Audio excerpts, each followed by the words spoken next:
اسمها الزراعة العمودية. اسمها الزراعة الايه؟ العمودية. ليه سميتها كده يا مستر؟ ليه سميتها الزراعة عمودية؟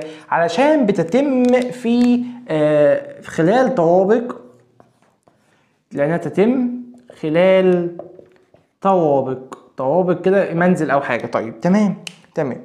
دي بستخدم فيها ايه؟ بستخدم فيها إضاءة صناعية. وايه تاني؟ ومياه كثيرة. ومياه ايه؟ كثيرة، اللي هي ليها اسم تاني برضو، اسمها مغذيات مياه. مغذيات ايه؟ مياه. طيب تمام.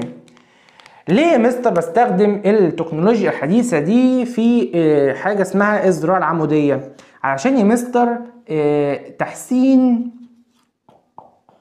وإنتاج محاصيل كبيرة من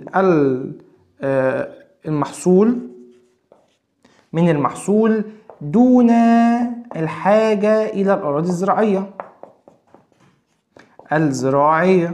طيب أقدر يا مستر أعمل إيه؟ أقدر أزرع تفاح في ميعاد مش ميعاده، وأقدر أزرع بطاطس في ميعاد مش ميعادها. أقدر أستفيد منه من غير ما أحتاج للتربة الزراعية أصلا، اللي هي غير صالحة للاستخدام، غير صالحة لإيه؟